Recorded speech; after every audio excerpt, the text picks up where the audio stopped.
पौड़ी बस हादसे में 25 लोगों की मौत की आशंका, कई लोगों को रेस्क्यू करके बचा लिया गया है। खाई में गिरी थी बारातियों से भरी बस। सीएम धामी ने अपने सारे कार्यक्रम कैंसिल कर पौड़ी में बचाव कार्यों का जायजा लिया। हादसे को लेकर स्थानीय लोगों से भी बात की। पौड़ी में घटनास्थल का जायजा लेने के बाद अस्पताल में घायलों से मिले सीएम पुष्कर सिंह धामी, घायलों से मुलाकात कर हालचाल जाना। बस जो कोटद्वार से कांडा तल्ला बीरोखाल के लिए जा रही थी बारात की बस, उस सिमड़ी कांडा के पास नयार नदी में काफी ऊंचाई से गिरी है, जिसमें लगभग 40 से 45 लोग सवार थे। बस मेरी यही प्रार्थना है कि वो सभी लोग सुरक्षित रहें और सभी लोग जल्द से जल्द रेस्क्यू कर लिए जाएं ताकि उन्हें उचित उपचार जो है वो समय पे मिल पाए। उत्तरकाशी में एवलांच की चपेट में आने से 15 लोगों की मौत की खबर, 4 लोगों के शव मिलने की पुष्टि हो गई है। रेस्क्यू ऑपरेशन जारी। बिजनौर में गन्ने के खेत में घूम रहे टाइगर से दहशत में माहौल बना हुआ है। टाइगर की दहशत से किसानों ने जंगल जाना छोड़ दिया है। टाइगर की सोशल मीडिया पर वीडियो भी वायरल है। गाजियाबाद के बबलू गार्डन में एलपीजी गैस सिलेंडर फटने से हुआ ब्लास्ट। हादसे में 4 लोगों की मौत। ब्लास्ट के वक्त घर में मौजूद थे 8 लोग। आगरा के मदुराज अस्पताल में अचानक से आग का तांडव, आग लगने से 3 लोगों की मौत। डॉक्टर राजन, उनकी बेटी और बेटे की गई जान। कई लोगों की हालत गंभीर। आग लगने के बाद कई लोग अस्पताल में फंस गए थे, जिन्हें बमुश्किल अस्पताल से निकाला गया। शॉर्ट सर्किट से आग लगने की आशंका। मऊ के हिंदी भवन में बने दुर्गा पंडाल में टला बड़ा हादसा। 2 फायरमैन की सूझबूझ से आग को बुझा लिया गया। आग लगने की वजह शॉर्ट सर्किट। गाजियाबाद के हर्ष विहार में एलईडी टीवी में ब्लास्ट। हादसे में युवक की मौत, महिला जख्मी। दोस्त के घर टीवी देख रहा था युवक। कानपुर देहात में डिवाइडर से टकराकर पलटी कार, 3 लोगों की मौके पर ही मौत की खबर। कानपुर इटावा हाईवे पर हुआ हादसा। कानपुर से औरैया जा रहे थे कार सवार लोग। कानपुर से बीमार भाई का इलाज कराकर लौट रहे थे 2 सगे भाई और एक भतीजा। ग्रेटर नोएडा यमुना एक्सप्रेसवे के सर्विस रोड पर चलती कार में लगी भीषण आग। कार में सवार 2 युवकों में एक ने कूदकर बचाई जान, दूसरा आग में झुलसा। मिर्जापुर में आशनाई के चलते प्रौढ़ की हत्या के बाद घर के ही पुराने शौचालय में मृतक के शव को गाड़ा। परिजनों की तहरीर पर पुलिस पूछताछ में हत्या की पोल खुली। कानपुर पुलिस कमिश्नरेट को चुनौती देते हुए बदमाशों ने कार सवार डॉक्टर पर की फायरिंग। गोली से डॉक्टर की कार के शीशे टूटे। सीसीटीवी फुटेज के आधार पर जांच पड़ताल कर रही है पुलिस। मथुरा में पिछले 12 घंटे में पुलिस और बदमाशों के बीच 2 जगह हुई मुठभेड़। ट्रिपल मर्डर केस में वांछित चल रहा अभियुक्त मुठभेड़ में हुआ गिरफ्तार। गोली लगने से घायल बदमाश अस्पताल में भर्ती है। उसके कब्जे से तमंचा, कारतूस, बिना नंबर की बाइक बरामद की गई है। आरोपी ने 2021 में पत्नी और 2 सौतेले बच्चों की हत्या की थी। बागपत में कपड़ा व्यापारी की दुकान पर लूटपाट करने वाले बदमाशों और पुलिस के बीच हुई मुठभेड़। दोनों ओर से हुई फायरिंग में एक शातिर लुटेरा गोली लगने से हुआ घायल। मुठभेड़ में एक हेड कांस्टेबल की भी हाथ में गोली लगी। तानाजी द अनसंग वॉरियर के लिए राष्ट्रीय पुरस्कार पाने वाले ओम राउत की फिल्म आदि पुरुष की टीजर रिलीज होने के साथ ही विवादों में घिर गई है। अयोध्या के संतों ने जाहिर की नाराजगी, कहा प्रधानमंत्री इस फिल्म को करे बैन, नहीं तो खत्म होगी सनातन संस्कृति। आदि पुरुष कोई भगवान राम पर फिल्म नहीं है। आदि पुरुष ने हमारे मर्यादा पुरुषोत्तम प्रभु श्री रामचंद्र जी का जो जीवन चरित्र महर्षि वाल्मीकि ने, गोस्वामी तुलसीदास जी ने लिखा है, ये उसका खुल्लम खुल्ला मजाक है। रावण का जो किरदार है वो पूरे ब्राह्मण समाज के लिए अपमानित है। रावण एक प्रकांड विद्वान था उस समय। आदि पुरुष का जो रावण है वो जोकर है। वो देखने से लगता है कि बाबर है, बाबर की औलाद है। सहारनपुर में फिल्म आदि पुरुष के टीजर रिलीज होते ही शुरू हुआ विवाद। फिल्म को स्वामी दीपांकर महाराज ने बताया हिंदुओं की आस्था पर चोट। जिस तरह की चीजें इसमें टीजर में दिखाई गई हैं कि रावण का विमान जो पुष्पक उस समय पर होता था, आज उसकी जगह चमगादड़ लगा दिया गया। रावण की वेशभूषा ऐसी बना दी गई जो रावण की कभी वेशभूषा थी ही नहीं।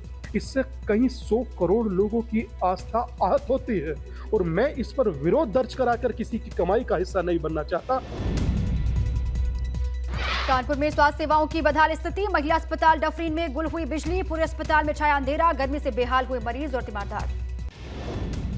मुरादाबाद के 100 साल पुराने दशहरे मेले पर छाया अग्निशमन विभाग के नोटिस से संकट। रामलीला कमेटी पर अग्निशमन नियमों के उल्लंघन का आरोप। दुर्घटना होने पर जन धन की हानि की आशंका।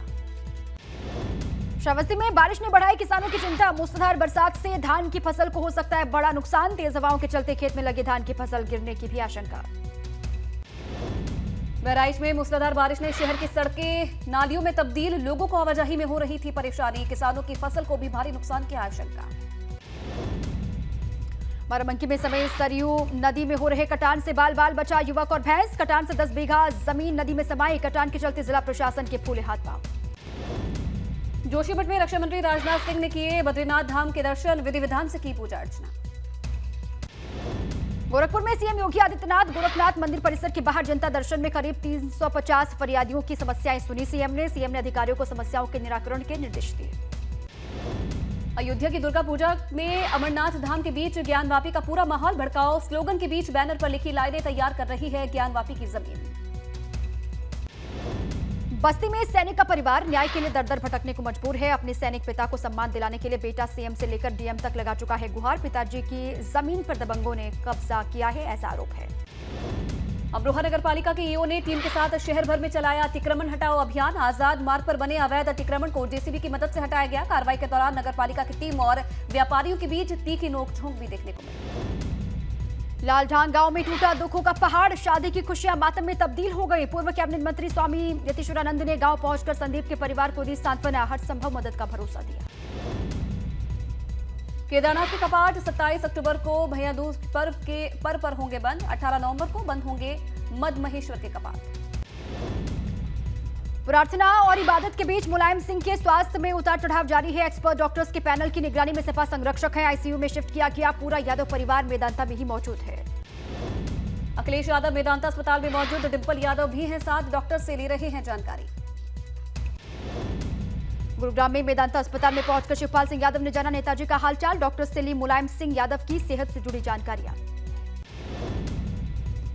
आरएसएस के प्रचारक रहे बीजेपी के राज्यसभा सांसद हरनाथ सिंह यादव ने मुलायम सिंह यादव के स्वास्थ्य लाभ की प्रार्थना की है। कहा, राजनीति में प्रतिद्वंद्विता होती है, शत्रु नहीं। धर्म पर धर्म की जीत का पर्व विजयादशमी आज। रावण दहन को लेकर सुरक्षा के पुख्ता बंदोबस्त किए गए हैं। जगह जगह पुलिस की मुस्तैदी। रक्षा मंत्री राजनाथ सिंह ने चमोली में की शस्त्र पूजा। विजयादशमी में उत्तराखंड में सैनिकों के साथ दशहरा मना रहे हैं राजनाथ सिंह। रक्षा मंत्री राजनाथ सिंह ने जवानों के साथ मनाया दशहरा। आईटीबीपी के जवानों को बांटी मिठाइयां। नागपुर में दशहरा पर संघ प्रमुख मोहन भागवत ने की शस्त्र पूजा। कोरोना के चलते 2 साल बाद आयोजित हुआ है संघ का कार्यक्रम। संघ के कार्यक्रम में पहली बार किसी महिला को बतौर मुख्य अतिथि शामिल किया गया। एवरेस्ट फतेह करने वाली संतोष यादव मुख्य अतिथि के रूप में शामिल हुई। कानपुर में सज गया है पुतलों का बाजार। रावण के रंग बिरंगे पुतले लेने के लिए कन्नौज, झांसी, हमीरपुर से आ रहे हैं लोग। पुतलों पर इस बार पड़ रही है महंगाई की मार। लखनऊ में बारिश के चलते पूरे ग्राउंड में भरा पानी। रावण के पुतले को बारिश से बचाने के लिए हॉल में रखा गया। रामलीला मैदान में होगा 35 फीट के रावण के पुतले का दहन। कांग्रेस के वरिष्ठ नेता और राजस्थान से राज्यसभा सांसद प्रमोद तिवारी ने कहा कि देश तभी जीतेगा जब हम सब एकजुट रहेंगे। इस पर्व पर हम लोग एकजुट होने का संकल्प लें। आज देश भर में मनाया जा रहा है बुराई पर अच्छाई की जीत का पर्व विजयादशमी। पीएम मोदी हिमाचल के कुल्लू में दशहरा में शामिल होंगे। दिल्ली की सबसे बड़ी लवकुश रामलीला का आयोजन शाम करीब 5 बजे होगा। आज होगा रावण का वध। कार्यक्रम में 23 बॉलीवुड अभिनेता, 7 बड़े भाजपा नेता शामिल होंगे। इस बार का रावण वध प्रदूषण मुक्त होगा। कोरोना काल के बाद मैसूर में मनाया जाएगा धूमधाम से दशहरा।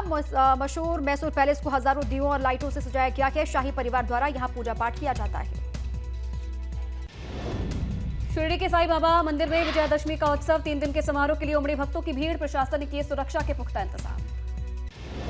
उत्तराखंड में जगह जगह रावण दहन की तैयारियां। देहरादून के परेड ग्राउंड में जलेगा लंकापति का पुतला। मेघनाद और कुंभकर्ण के पुतलों का भी दहन होगा। कानपुर में दशहरा के दिन खुले दशहरा मंदिर के पट। जय जय लंकेश के स्वर के बीच विधि विधान से हुई रावण की पूजा। साल में एक ही दिन खुलकर बंद हो जाते हैं दशहरा मंदिर के द्वार।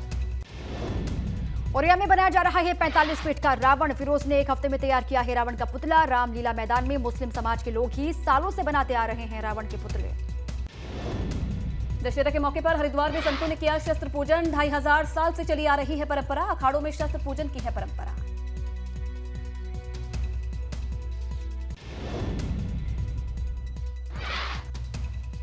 अलीगढ़ में विजयादशमी पर्व पर आरएसएस ने निकाला पथ संचलन। आरएसएस के कार्यकर्ताओं पर लोगों ने पुष्प वर्षा की। प्रधानमंत्री नरेंद्र मोदी का दशहरा के मौके पर मिशन हिमाचल। बिलासपुर में एम्स का उद्घाटन किया। नागपुर की दशहरा रैली में आरएसएस प्रमुख मोहन भागवत का बढ़ती जनसंख्या पर सवाल। बोले, जनसंख्या पर बने समग्र नीति, सभी करें कानून का पालन। केंद्रीय गृह मंत्री अमित शाह ने श्रीनगर में शीर्ष अधिकारियों के साथ की सुरक्षा समीक्षा बैठक। उनके साथ जम्मू कश्मीर के उपराज्यपाल मनोज सिन्हा भी मौजूद रहे। जम्मू कश्मीर के शोपिया में द्रास इलाके में एनकाउंटर में जैश ए मोहम्मद के 3 आतंकी ढेर। शोपिया के ही मुलू इलाके में भी एक आतंकी मारा गया। मुंबई में बांद्रा वर्ली सी लिंक पर बड़ा हादसा। 5 गाड़ियां आपस में टकराई, 5 लोगों की मौत, 7 जख्मी। सीसीटीवी में कैद हुई हादसे की तस्वीर। गुजरात के खेड़ा जिले में नवरात्र के मौके पर गरबा के दौरान पथराव करने वालों पर पुलिस की कार्रवाई। आरोपियों को पुलिस ने पीटा। 150 बदमाशों ने इकट्ठा होकर गरबे पर हमला किया था। गुजरात के सूरत में 317 करोड़ की फेक करेंसी के साथ 6 लोग गिरफ्तार हुए हैं। 67 करोड़ रुपए के बंद हो चुके 1000 और 500 रुपए के नोट बरामद। अगले हफ्ते खुलेगा रतन टाटा फ्लिपकार्ट फाउंडर समर्थित ट्रैक्सन टेक का आईपीओ। 75 से 80 रुपए प्रति शेयर प्राइस बैंड तय है। कंपनी आईपीओ के जरिए 290 से 309 करोड़ रुपए जुटाने जा रही है और आईपीओ 10 अक्टूबर 2022 से खुलेगा। यूएनसीटीएडी की रिपोर्ट के मुताबिक इस साल भारत की जीडीपी ग्रोथ गिरकर 5.7% पर आ सकती है, जो कि 2021 में 8.1% पर थी। वहीं 2023 में भारत की जीडीपी ग्रोथ 4.7% तक नीचे आ सकती है। भारत में दूसरी तिमाही में 36.8 ट्रिलियन रुपए के 20.57 अरब ऑनलाइन लेन देन हुए हैं। इंडिया डिजिटल पेमेंट्स की रिपोर्ट के अनुसार ऑनलाइन लेन देन debit credit card, mobile wallet, UPI जैसे प्रीपेड भुगतान से किए गए हैं। देश का दूसरा सबसे बड़ा सरकारी बैंक पंजाब नेशनल बैंक ने ग्राहकों के लिए व्हाट्सएप पर बैंकिंग सर्विसेज शुरू की है। बैलेंस इंक्वायरी, आखिरी के 5 ट्रांजैक्शन, स्टॉप चेक और चेकबुक रिक्वेस्ट जैसी सर्विसेज को घर बैठे पूरा कर सकते हैं। नोकिया का waterproof 5G phone launch. Nokia X30 5G में स्नैपड्रैगन 695 प्रोसेसर दिया गया है। फोन में 3 हाई रेजोल्यूशन कैमरे हैं। हालांकि अभी यूरोप और ब्रिटेन के मार्केट में ही फोन को लॉन्च किया गया है। ओप्पो ने कम कीमत और शानदार फीचर्स के साथ भारत में लॉन्च किया नया स्मार्टफोन। 12,499 रुपए की कीमत पर मिलेगा फोन एंड्रॉइड 12 पर रन करता है। ऑरेंज और मिडनाइट ब्लैक 2 कलर ऑप्शन में फोन मिलेगा। YouTube पर अच्छी क्वालिटी के वीडियो देखने के लिए अब चुकानी होगी आपको कीमत। YouTube नॉन प्रीमियम यूजर्स के लिए 4K वीडियो की सुविधा बंद करने की तैयारी है। 4K वीडियो देखने के लिए प्रीमियम सब्सक्रिप्शन लेना पड़ सकता है। खत्म नहीं हुई है ट्विटर की डील। ट्विटर को खरीदने के लिए फिर आगे आए एलन मस्क। $94.20 प्रति शेयर का दिया ऑफर।